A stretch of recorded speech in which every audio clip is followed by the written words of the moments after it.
Hello everyone, and welcome to today's webinar, Automate Your CAM Programming with the Fusion 360 Machining Extension, with your presenter, Devon Dupuis, Technical Specialist for Design and Manufacturing at Autodesk.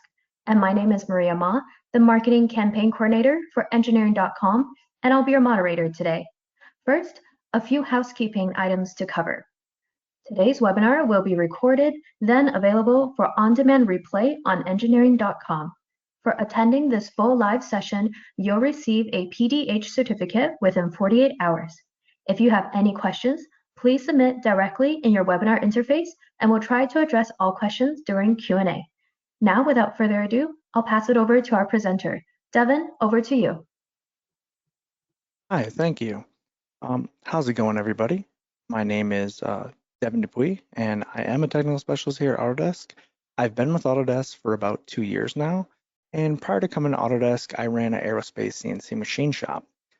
Some of my experience, I have been in manufacturing for over 10 years now, and I do specialize in advanced manufacturing techniques, and I've been a 5-axis CNC machinist for quite some time. Like I said, prior to coming to Autodesk, I did run an aerospace machine shop. So this is some of the stuff that I used to do with Fusion 360 on a day-to-day basis. So all of our model preparation, fixture design, and then even programming some of these complex machines you see in front of you, we're all done inside of Fusion 360. Some of the things we want to focus on today and the topics we'll be covering are, we're going to go over the manufacturing extension. And the first thing in that extension is probing. And we're going to talk a little bit about probing and how we can automate some of your processes, and go ahead and keep an eye on some of those machining tolerances for some of those trickier parts and things like that, and how this could speed up your workflow. We'll also look at hole recognition, and this is kind of an automated finishing strategy for identifying multiple holes on components, whether they're at normal to the z-axis or at multiple angles on a multi-axis machine. We're also going to look at toolpath editing and how this could increase your efficiency by trimming out little unnecessary areas and little tricks to get the toolpath exactly the way you want it in a very timely manner. We're also going to go over the rotary toolpath, which is a continuous 4-axis strategy for simultaneous 4-axis finishing. Then we will touch on some of the 5-axis options that are available in the extension. And we will lastly talk about the steep and shallow toolpath. So with all that being said, let's hop over to Fusion and let's take a look at some of these items. All right. So the first thing I want to go over in Fusion, and I do want to let everybody know that I do want to keep this very technical, but I also want to keep this high level. So no matter what your experiences with CAM and manufacturing, hopefully it will be good for all audiences. So the first thing we're going to take a look at that can increase your workflow and some of the beneficiency is probing. Now, when we talk about probing in Fusion, what this is on a lot of machine tools today, we have probes, which are essentially measuring devices that are in the machine that we can use to inspect the part, find the origin, or help us even set up a part by finding certain locations on there. One of the things you see here is if we do have some tight features, and I'm going to open up this toolpath and just take a look at this. If we have some tight features here that we're trying to make sure are within tolerance, we can set those things up in our toolpath here by setting up our positional tolerance. And then what we can do is actually in the action size here, there's a bunch of different actions we can take if something happens to be incorrect. We can have this alarm if this feature was machined out of position, and the machine will then stop, so we can realize that there is a warning in our process and there's something we need to fix. We can also have the stop if there is a wrong size. So if it measures the item outside the certain tolerance, we can have this go back and obviously let us know that there's an issue there. The next thing, and I think the most important, is that we can choose what operation is actually machining or creating this feature, and we can have the machine update the tool wear. So if this was a component made out of steel and you're using like a carbide end mill, over time, that carbide end mill is going to wear out, but that doesn't mean that it's bad. We would want to adjust the wear offset on the machine to keep our components within the range of the print. And Fusion can actually measure this and then take that information into control and adjust your tool wear offset for you. So this can be very, very beneficial there. The last thing is maybe I'm making 20 of these components and I do want to inspect every one of these. We can also turn on this print results. And what this is going to do is it can also tell us to increment the component, which is a feature that I like. This is going to actually record in your machine every measurement, when it was taken, and what that measurement was. So that way we have a record and we could see maybe we're making thousands of components, or maybe we're making 10 that are very, very tight tolerance. And we want to have some sort of record of that, at least on the machine, before we bring it to quality control. This toolpath can also do that.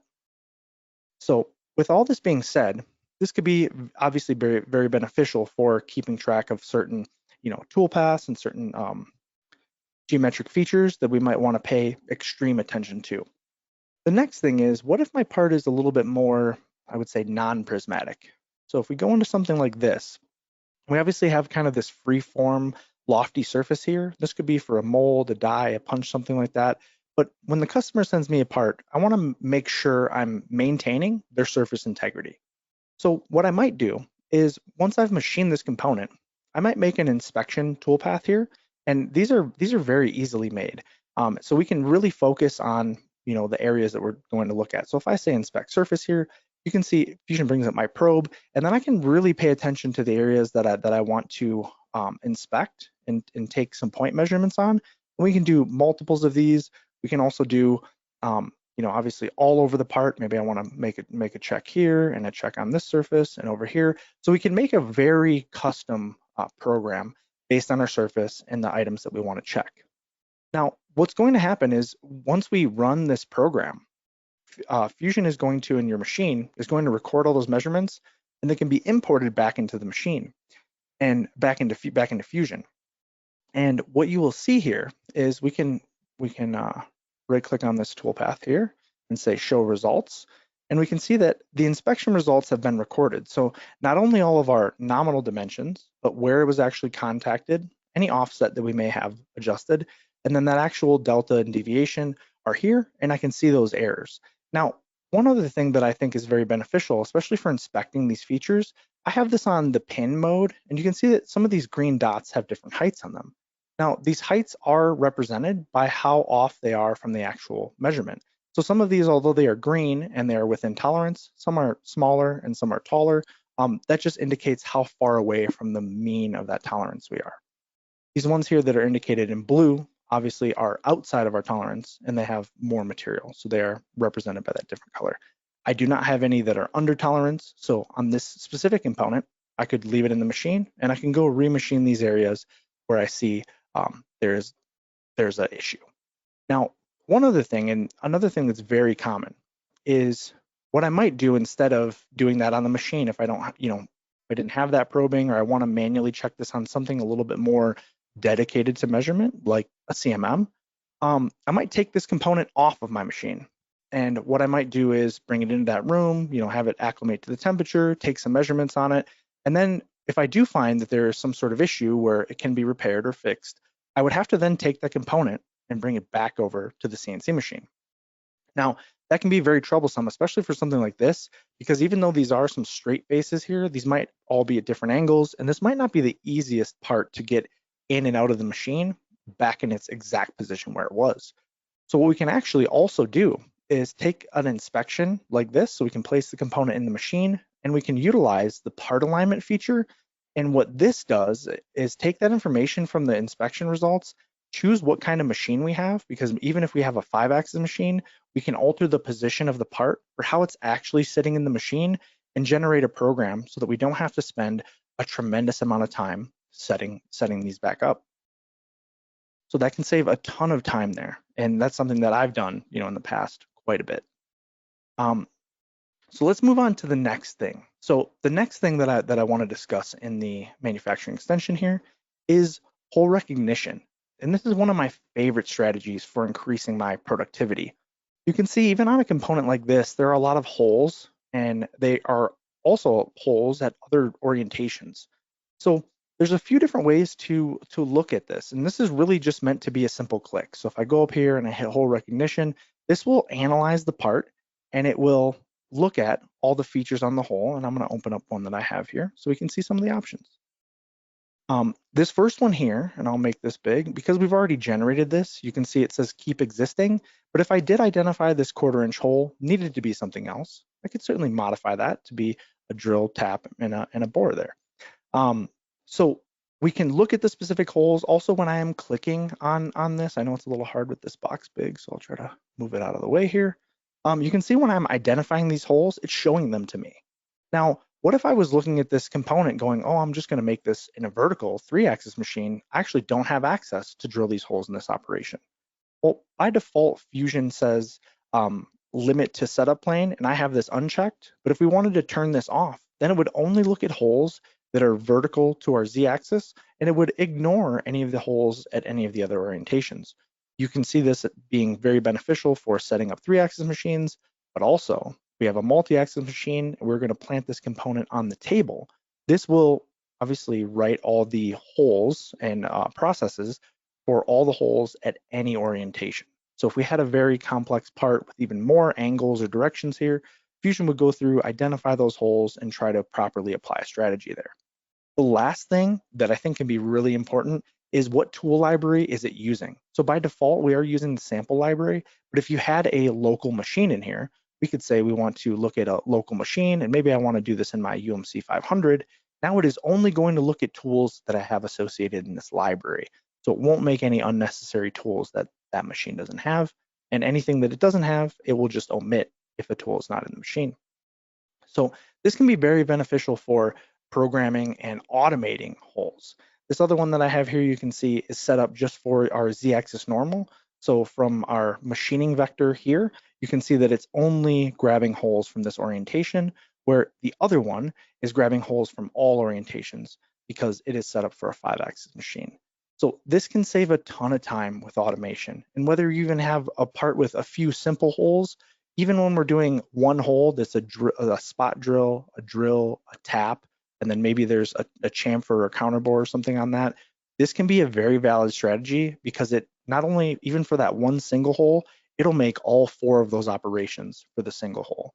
And obviously, if we have multiple holes, you can see we're making 4 operations for each size hole. Can be very time consuming, and this really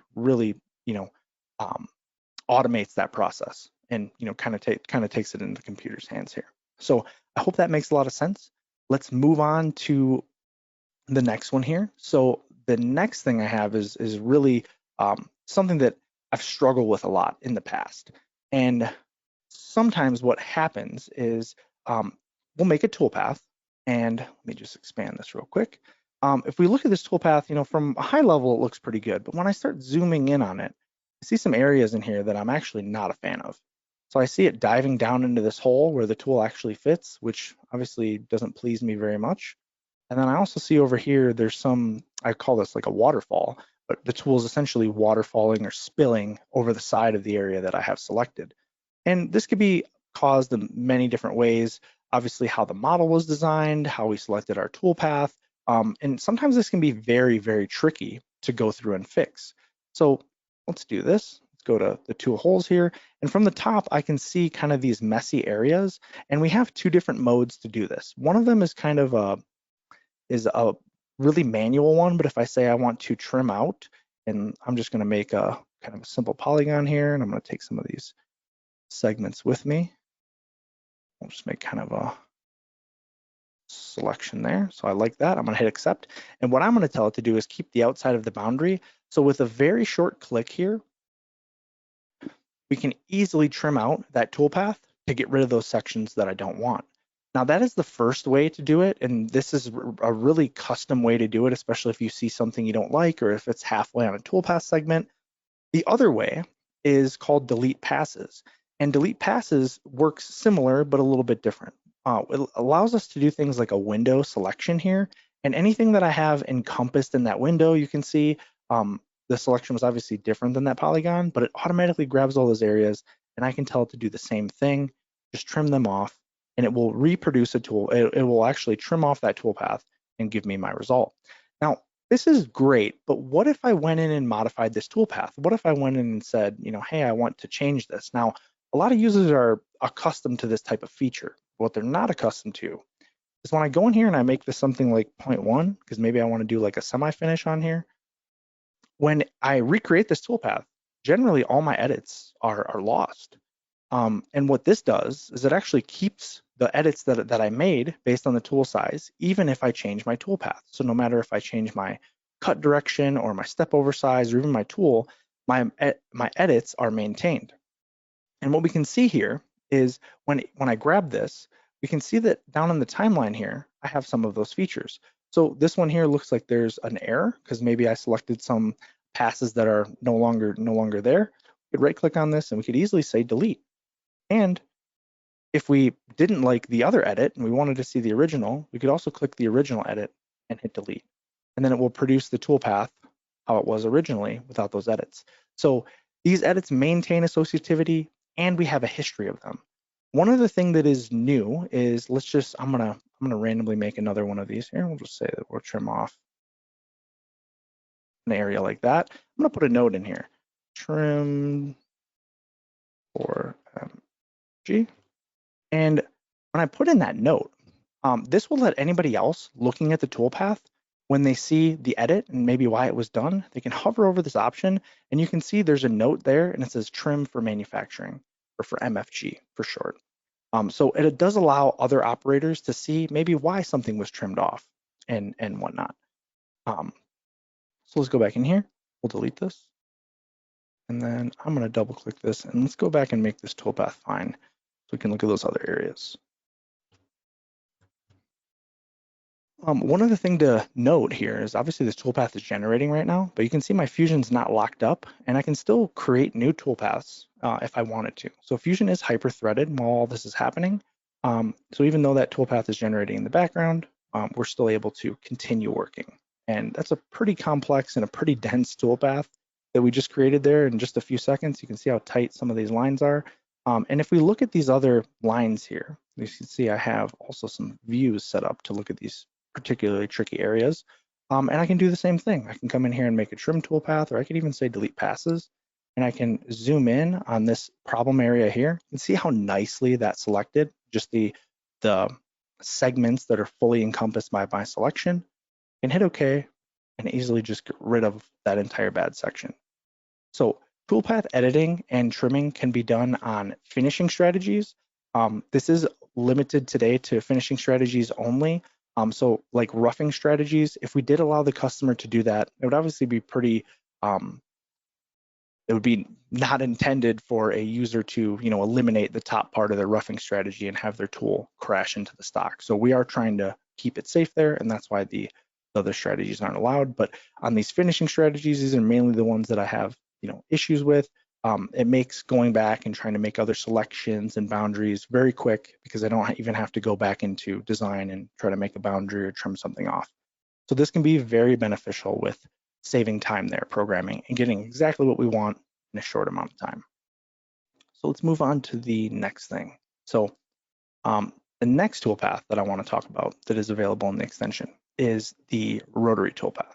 Now, this is a particularly favorite strategy of mine. And if we click this toolpath and look at some of the options right here on the passes, we can see what this toolpath does. Now, this is a cyclic or a continuous 4-axis finishing strategy. And you can see there's some different modes there. And with these modes, we can play with them even more by selecting surfaces that we want to touch and things like that. And I'll show a little bit of that. But the main one, spiral, is the one that I use the most. It is my favorite. It does just spin the part and allow me to walk into the material and choose the step over that I want.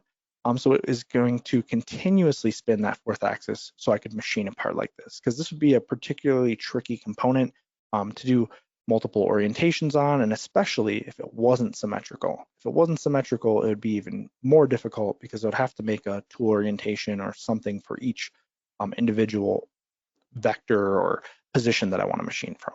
So let's take a look at some of these and how they work. So if we right click on this and we hit simulate, there's also a new thing in Fusion, and I'm going to turn off the show axes, and we can turn this to tail.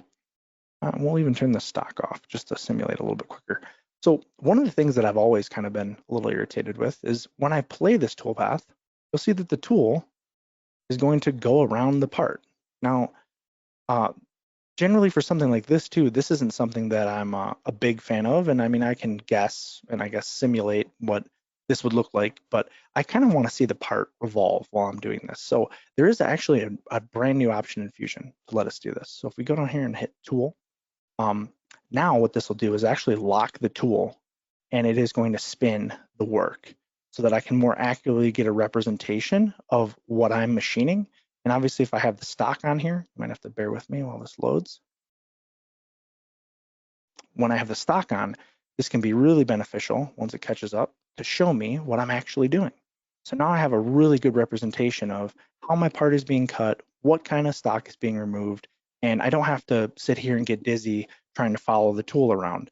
So this is a really cool option with this. So this is obviously revolving entirely around the part. And this may be what I want, but maybe I have a little bit more tricky part where I want to just stick to a certain section.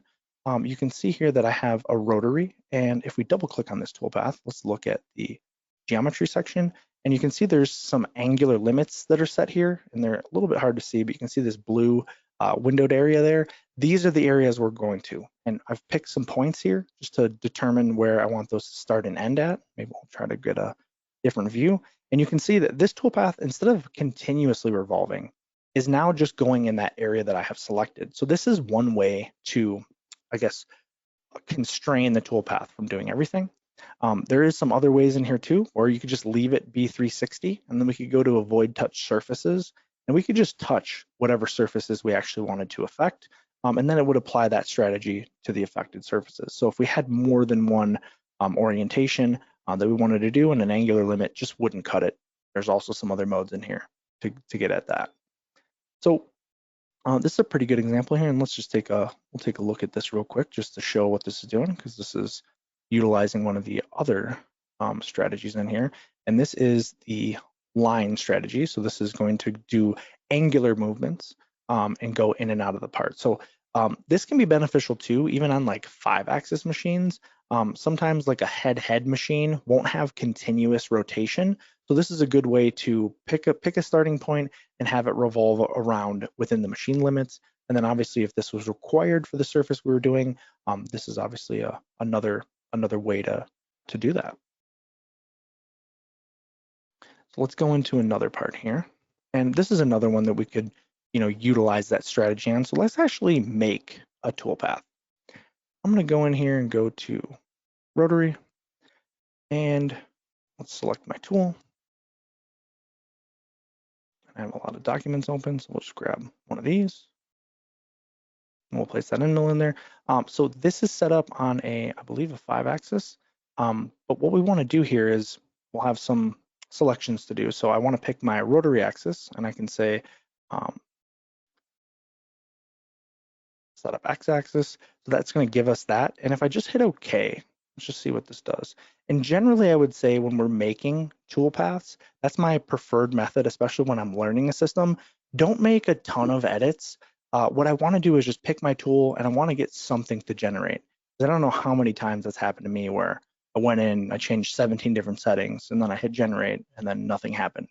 I was just left very confused. So before we go in and change a ton of stuff, let's just kind of see what it does. And then I get a really good idea of what I need to change. So I obviously don't want to do these outside bores. I really want to stay in this center.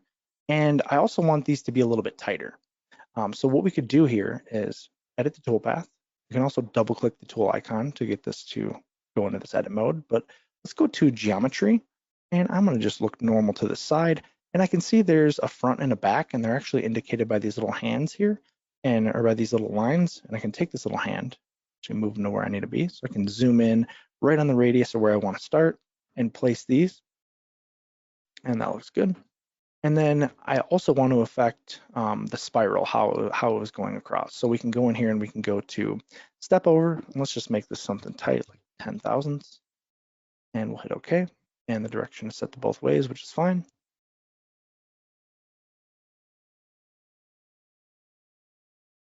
And while that generates, should be done pretty soon here.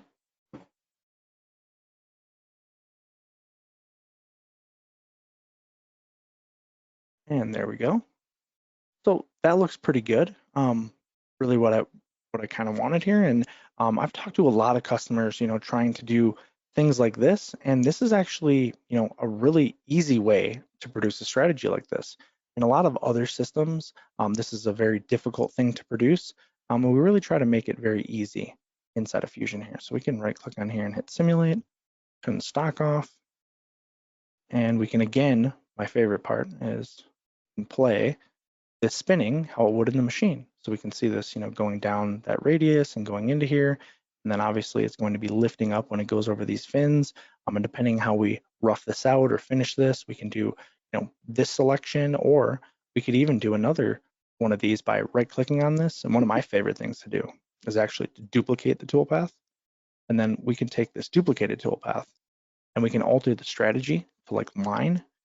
And then we can choose what our step over is. Maybe we'll make it 2 degrees. We can hit OK. And we can immediately see a different strategy, right? And then I still have my original here to reference. One of the other things that I like to do, especially when I'm looking at toolpaths, is I'll turn this little eyeball on. And what this allows me to do is view the toolpath that I have selected. And then I can hover over the other toolpath and I can see some of the differences there. So you can see they're overlaid over each other right now. And if I click this toolpath, you can see in the dark blue is the one that I just generated.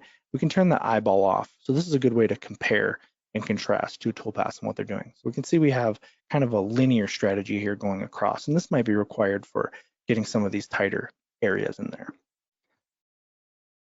So that's about it for rotary.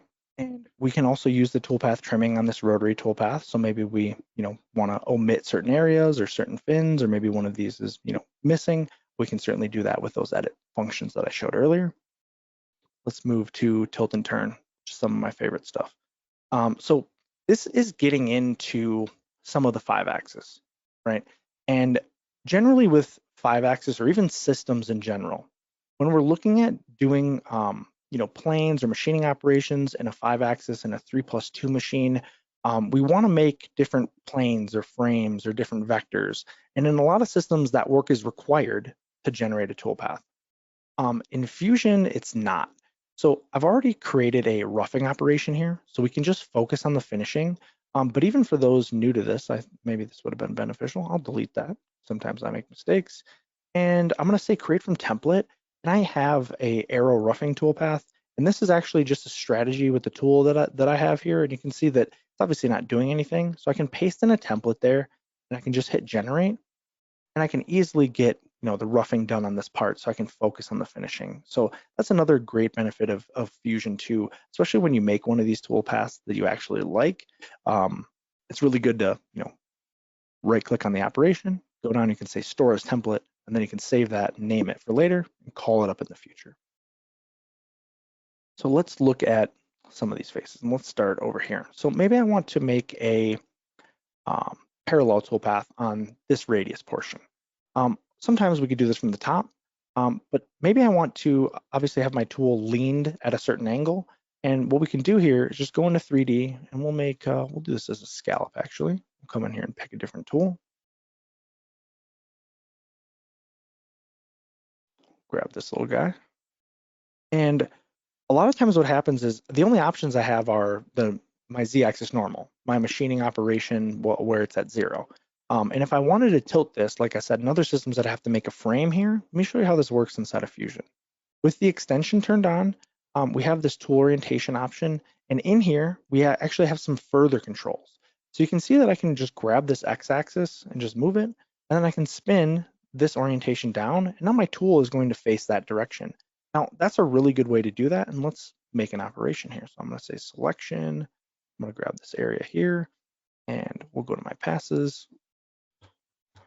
Say 0.02, and then I won't have any boundary overlap. Put that at 0, and we can say contact point boundary. This is another favorite tip of mine.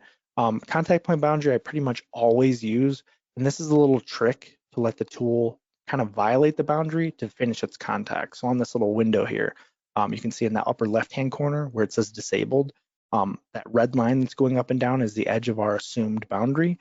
And you can see that that purple or blue kind of diagonal line there is where the tool is contacting. So if we made a toolpath like this, we would actually have a scallop at the bottom there. Then we would need some sort of hand finishing or another operation to complete this. With the setting turned on, it'll actually allow the tool to violate or go outside that boundary to finish the contact there.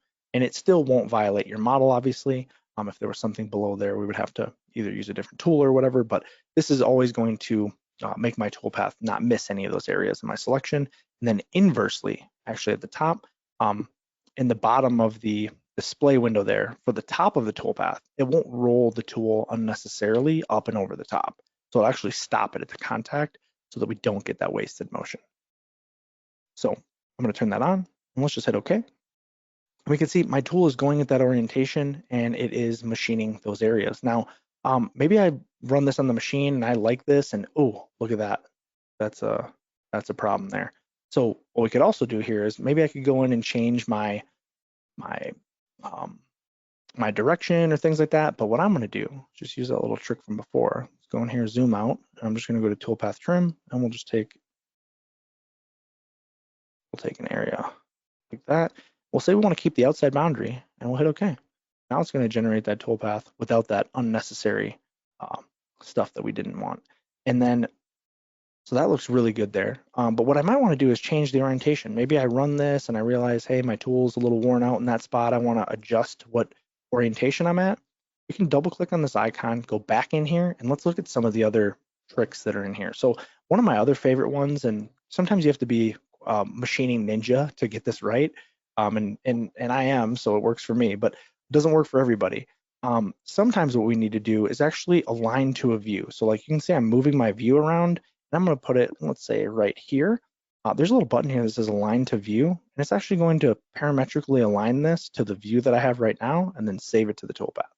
So that orientation there is now saved, and my toolpath is now coming from that orientation. So we can easily modify this without having to go in and make additional frames or make additional planes or work coordinates or whatever it's called in some of those other systems. Makes it very easy to go in there and adjust what my tool axis is. And the last one here that I think can be really beneficial, and I'll show because this is a little kind of a hidden gem in there. We actually go in here and we go to surface normal and x-axis or y-axis. We can choose the direction. You can see this little pointer that I have on my screen here. Wherever I put this, it's actually going to put the tool at that orientation. So I can manually just kind of jog on the surface here and choose what direction vector I want to have. Maybe let's say that one. And it puts the orientation right there. So it gives me that really fine tunable control when I'm looking at a surface or looking at something to adjust what this origin is. And this is really a big help. I used to have some pretty crazy tricks to go in and make a component and then make a ball joint and move it and set my tool to that. So this really eliminates any of that hard work that I used to do all the time. So from there, let's go into steep and shallow. Now, steep and shallow is kind of the next thing, and really it's what I want to focus the majority of my time on, because there's a ton of stuff here. Steep and shallow, if you really break it down and look at it, it's actually 5 different toolpaths. It is a ramp toolpath, it is a contour toolpath.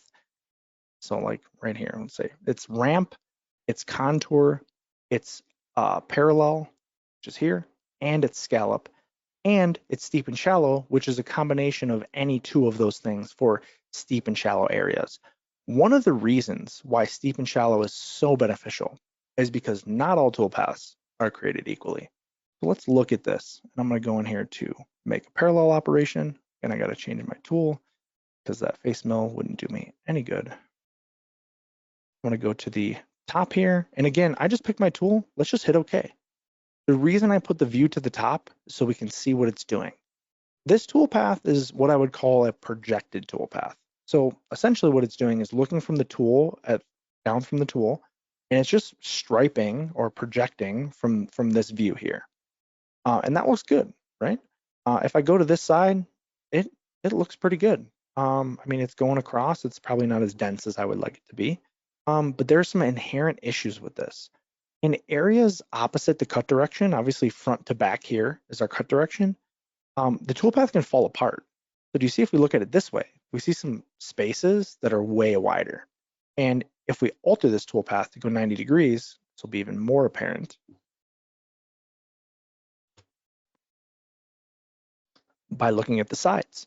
Now I know you're thinking, Devin, well, why does it do that? And I thought that same thing for a long time. But if we look at the top view, it's just like a CNC machine. It is literally just doing what we told it to do. And from this view, it's making a parallel operation, striping across from the tool. And again, areas opposite the cut direction. Now the cut direction here is left to right. We can see that we have these big gaps in our toolpath. So how do we fix something like this? We'd have to make a different toolpath, essentially. So you'd have to go into 3D, and we'd have to go in here to contour. And contour is a toolpath that's generated a different way. So if I go in here and we say, I'll make this 1/8 of an inch, 0.125, we hit OK. This toolpath has its own issues. So it's not projecting from the top. We can see that from the top here, it looks a little bit different. So the algorithm must be something else. If we look at this from the front, though, this kind of operates like a 3D printer, right? Just slicing the model, and wherever the tool would make contact with the model, it is placing a toolpath there.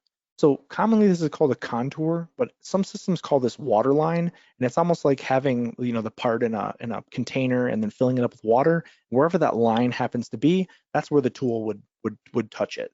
So that's really how this is generated. Now, the problem with a toolpath like this is that we can't do anything flat with it. Anything like this surface, we could never produce a toolpath on this area with that strategy. So this is where that problem comes in, and where steep and shallow starts to solve that, is we're looking at, okay, what does this toolpath do the best, and what does this toolpath do the best? Let's combine them. So let's go up here and make a steep and shallow strategy. Now I'm gonna set these passes to be a little wide, so we'll set these as 30 and put this one as 30. And I'm just gonna hit OK. Now, again, like I said, that's my favorite method for generating 3D toolpaths, because I don't have to change 100 different things and then figure out why it didn't work. So that looks pretty good. Now we can see that this is doing kind of the best of both worlds. It is striping and getting me a good toolpath here. I'm not a big fan of some of these breakdowns with scallop and the way that steps over, but this is at least covering the entire part. And if we look at this a little bit closer, we can start to identify the different strategies here. So this is a contour toolpath here, and then this here is a scallop toolpath. So this is using that scallop strategy. And this is where I said steep and shallow is a bunch of different operations. It's really kind of whatever you want it to be. And I don't like this scallop, to be honest. So what I'm going to do is actually go into this toolpath. I'm going to go to passes, and I'm going to change that scallop toolpath. I'm going to make it a parallel toolpath. And now let's just hit OK and see what this does differently. So this is where I'm talking about we really get to pick and choose the best of both worlds and make the toolpath the way that we want it, and get the specific strategy, because I didn't like how that was collapsing and going around there. And obviously there's a bunch of leads and links in here, and we can change and modify those. But let's go down to the bottom here. Let's just turn those off so we can look at it. Now we can see that we're getting that parallel toolpath across the part here. We're getting that contour toolpath in the other area, and I get to choose what the blend distance is here. You can see some of these toolpaths overlap. Now, the reason they overlap is because I told them to, and generally this is what you want. So a common thing that we used to see a lot, and I've done hundreds and hundreds of times, is with this parallel toolpath, what I would do is go in here and make a slope containment. And we could say slope, and we could say from 0 to 45 degrees, because parallel is really good at those areas. And we can see this kind of trims it out to be that way. We can then go into contour. We could do the opposite here. And we could say this one also wants to have a slope containment. We could say from 45 to 90, or if I went from 46 or for 44, so I had like a degree of overlap in there. This is where we could get a problem on feature-rich parts doing this, because we might have some that blend, and we might have some bigger angles there, because 1 degree might be a certain degree on a part, and it might have both toolpaths doing that entire surface, which could be not very beneficial. So you can see if we shift select both of these toolpaths, this kind of does the same thing, but I'm missing the overlap. I'm missing the ability to create different strategies. And also the bottom here, this flat area, I don't want that.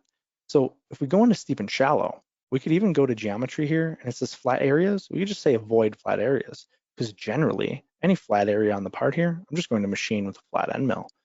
So when I hit OK on this, we can see that this gives me all of those benefits of getting the different surfaces, getting the, the toolpath that is proper for that surface, and give me the right finish that I want in not a lot of time.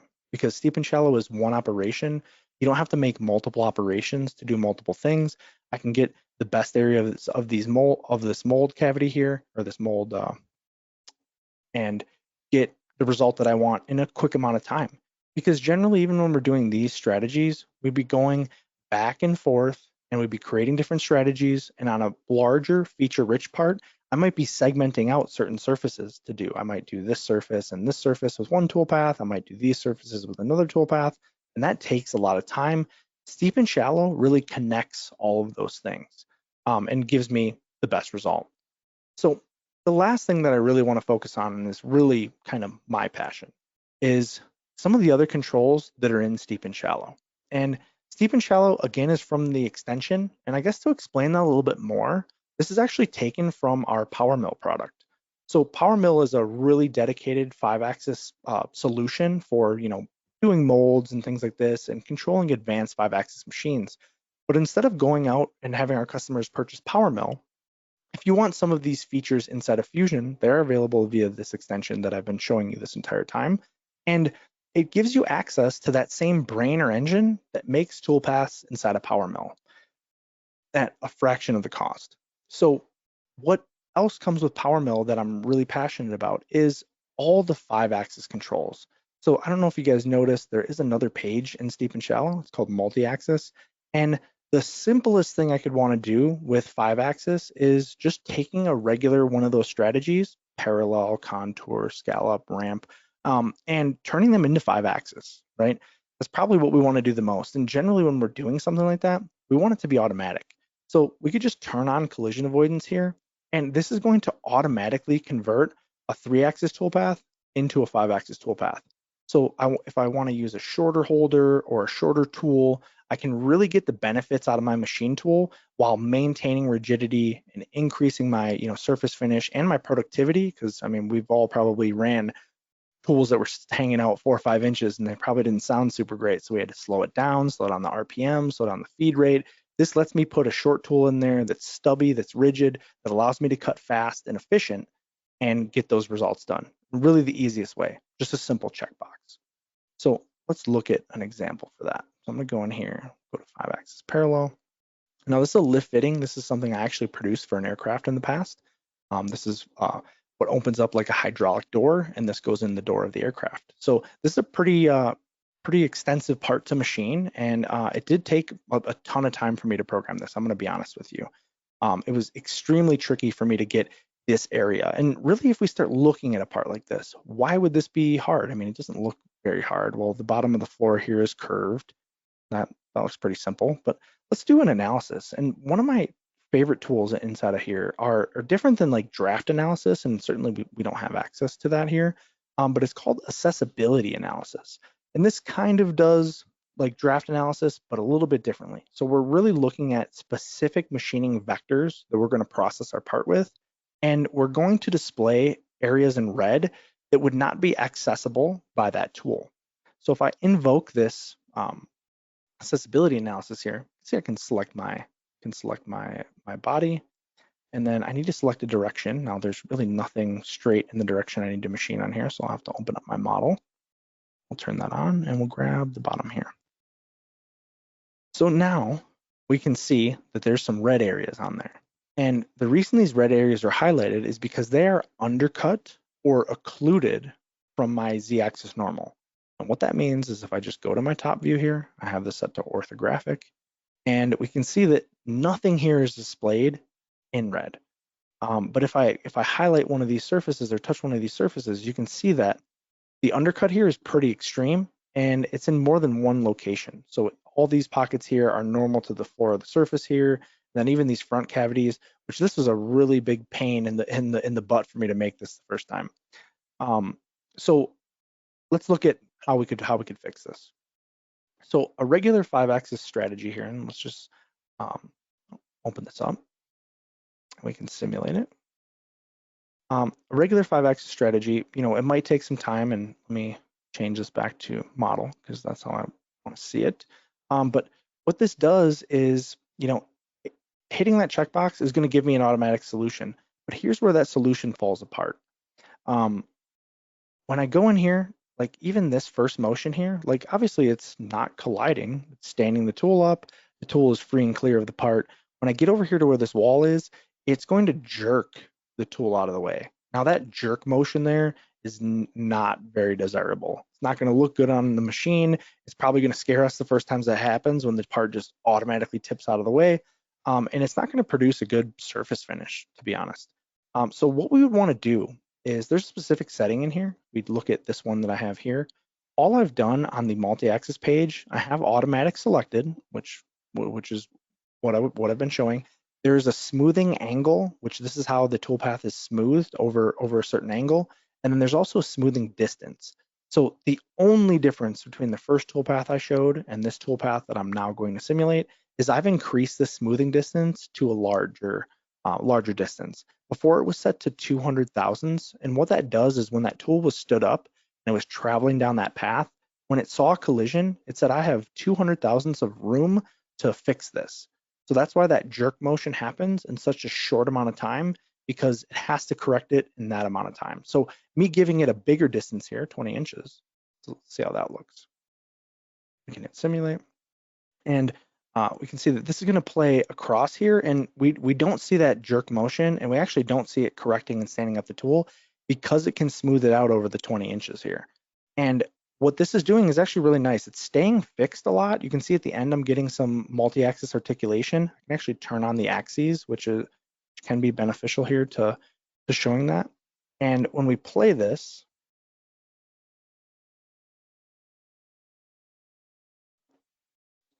give me one second here, my computer's having a fit. Simulate. When we play this, we can see that the motion here that I'm getting is much smoother, and I don't have those jerk motions like I did before. The other thing is, obviously we love 5-axis, right? I love putting 5-axis stuff on Instagram, things like that. But with the caveat of if you don't have to do it, let's not do it. When we do introduce all 5 of our rotaries moving at one time, what happens is we get volumetric error, and really we're limited by our slowest axis on the machine, which is most likely one of our rotaries. So if we are doing, a toolpath 5-axis here, and we have to do this to correct the motion, what I would like to see is kind of what this toolpath does in the middle here. And if we look at this, I'm going to go to the side, and I'll hit Control-7 to do a wireframe. We can see that once it reaches the middle there, where we don't have any collisions on either side, it actually finds a tool orientation where we could machine this from, and it locks 3+2. Which is my desired result, because I don't want it to be 5-axis the whole time if it doesn't need to. And it's obviously going to run faster this way if I can do the 60% of the toolpath in the middle from a fixed location. So this is where that making just a vertical toolpath into 5-axis becomes really beneficial, because this is what it's doing. And it's correcting the origin even from our Z-axis to get a valid solution. So we don't have to do anything, just check a box and this makes it for us. And then you can see obviously here, if I go to the other side, it's going to tip out of the way and give me a good result there. So that's one way to do it. And that mode, if we go in here and make it steep and shallow, the mode of collision avoidance is automatic, and that's how we have this. Now let's back up a second. I'm going to uncheck this and let's look at primary mode. What primary mode does is this is the mode for the entire toolpath. So vertical would obviously make a vertical toolpath, which hopefully all of us know how to do. But it also lets us take into account how we want to make a 5-axis toolpath. Now lead and lean is based off of your surface normal. When we turn this on, it is going to make a 5-axis path. We can choose the lead or the lag, or the lean, which is the side of the tool, and then again how that's smoothed over the part. So we can look at the surface normal of something and really tell it the direction we want it to face. And then we could also have it have collision avoidance. So maybe we choose it to do this and it's still going to crash in there on the sides because that tool is kind of long, but it'll still hit. We can also turn on collision avoidance and also have a solution for that. So some of these in here are automatic, but this lets us choose, for one, the entire tool axis, and then this lets us choose when it's colliding, what is happening. So there's a ton of control here to get exactly what we want, and this is something that I've struggled with tremendously in the past, and this is a great help to me. The last thing here is when we do reach one of those machine limits, what are we going to do? So down here where it says tool axis limits, there's some options here. Now, limit type can be maximum tilt. You can also limit it to 4-axis. So we can even use steep and shallow on some 4-axis parts to do a different type of strategy. And then when we do reach that limit, let's say I want this to be 45 degrees. And if we hover over this option, it should show us what that means. So 45 degrees is something like that. I'm saying from the z-axis normal, I want kind of a cone to go 45 degrees and no more. So once we reach that limit, what are we going to do?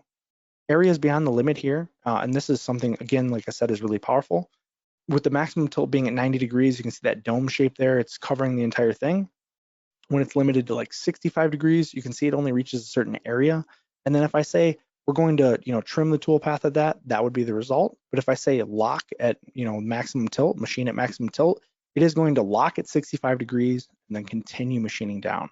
So it really gives us a ton of different options there. And let me show you another result here that could be beneficial. So this is me controlling the tool axis. So this is like a fan.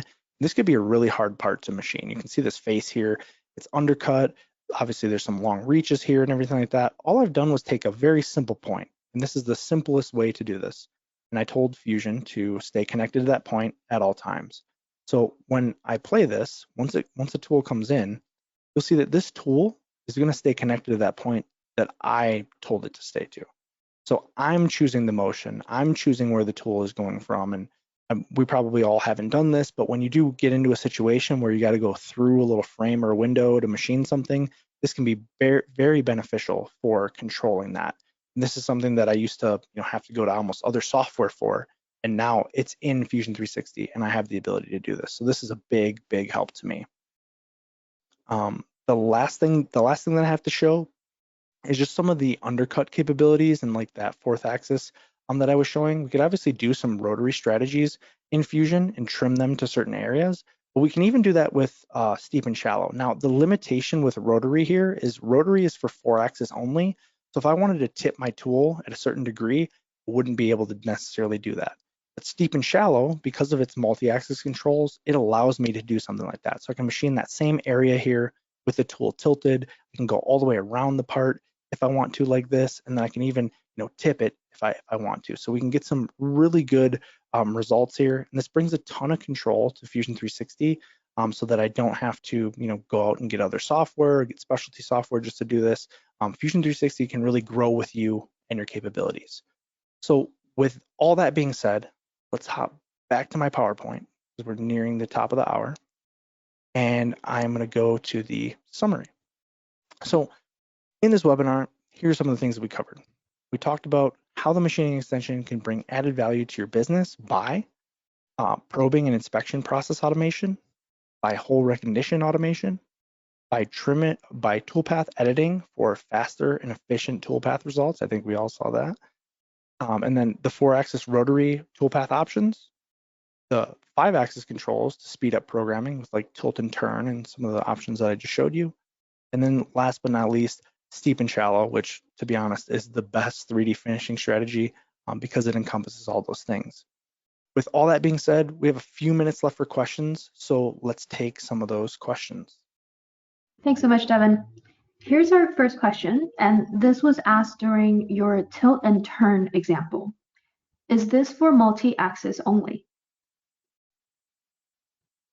Yeah, so specifically, depending on what solution you choose, obviously it could be for multi-axis, but if you use that tilt and turn like on a rotary and you want to spin to a certain angle, as long as the output can be handled by your machine, it would certainly be able to be done. So I guess the answer is it's not only for multi-axis, it could be used for other things. Awesome, thank you.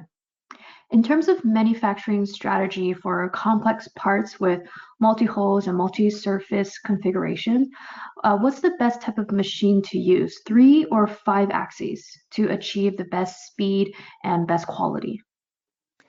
I mean, if you take something simple like a dice, right, you could machine that in 6 different operations in a vertical machine. Now, the problem with doing that is every time we take it in and out of the machine and somebody has to handle that component, we might lose some accuracy. Maybe I put it and clamp it in the machine, don't have it all the way tight up against the stop. So with multiple loading and unloading and multiple operations that are usually done by a person, there is that room for human error. So you're not going to make as quality of parts because you do have all those different factors playing in it. If I was to take that same component, put it in a 5-axis and do it in 2 operations or even 1 operation, I would have the ultimate tolerance there because no one handled it. And the machine made it in 1 go. So I would say it's better for 5-axis. Like in my specific case, we had 3-axis machines, we had 5-axis machines. I got really lazy and I really only wanted to do things on the 5-axis machines because it was so efficient. And those were the only machines in our shop that were really backed up the entire time because we wanted to put everything on them. Even if it's not a fancy impeller, even something like a dice could go on a 5-axis. You could do 5 sides, flip it over, do the last side, and you're done. Or you have to do 6 different operations and movements in a regular vertical. So I hope that answers that question. Awesome, thank you. Is it possible to do some corrections on the parts in Fusion 360, like geometry, dimensions, tolerances, while the process of machining is already going on? Yes, I mean that is a major benefit to Fusion. I don't know how many examples I have, but even if you move or adjust something, because everything in Fusion is parametric, it's going to update the toolpaths. So even like on our probing, let's look at a specific operation here, like even this finish island or the inspect.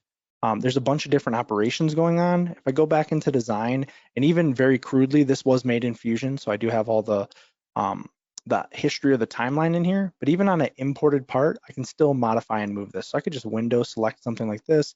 I could right click and say move copy. I could move and adjust this feature and hit OK. And now when I go back into my manufacturer, because everything's associative, this finish island, you see where that toolpath lands? If I right click on this and hit generate, you can see that it's going to update to that new component there. So we can modify, adjust faces, do all those things in manufacturing, in design, and then carry those into manufacturing.